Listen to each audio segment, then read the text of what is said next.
Good morning বন্ধুরা, আশা করি আপনারা ভালো আছে, আমিও ভালো আছি। আজকে দেখাতে যাব গ্রাম অঞ্চলে গাই থেকে দুধ কীরকম বের করা হয় সেটা দেখাবো। দেখতে পাচ্ছেন আমাদের ঘর, তারপরে একটা বাথরুমে একটা বাথরুম হয়েছে নতুন। প্রথম বাথরুমে কোনো অসুবিধা নেই, বাথরুম ভেঙে দেওয়া হয়েছে। এইটা দেখতে পিছনে আমার বাথরুম। এবার দেখা যাবে আমার গিন্নি মাথা গাই দুইছে কীভাবে। দেখতে পাচ্ছেন গাই থেকে কীরকম দুধ বের করানো হয় গ্রাম অঞ্চলে।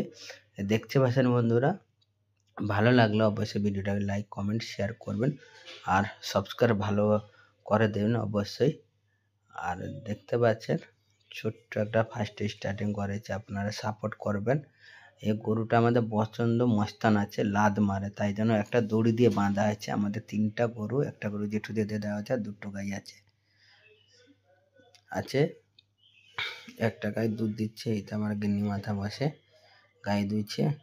দেখতে পাচ্ছেন তারই চ্যানেল, সে ভিডিও বানায় না, আমি বানাই তার চ্যানেলে। যাই হোক, দেখতে পাচ্ছেন এই বাছুর মানে গাইর বাচ্চা, বাবা দাঁড়িয়ে আছে চুলকাচ্ছে, মা সাবাচ্ছে, তো তাই জন্য এইটা দুধ দেয়। কিরকম লাত মারছে দেখো, এই বাছুর দুধ খাচ্ছে, আবার তাকে টেনে বেঁধে আবার দুধ বের করবে।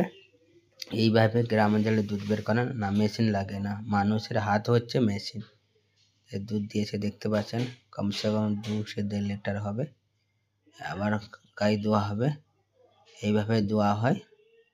দেখতে পাচ্ছেন বাছুরটাকে, কালো বাছুর। আমার গাই নেই তো, ওরা কি বলে, ওরা মস্তানের রাজা, ভয় পায় সবাই, একে খালি দেয়।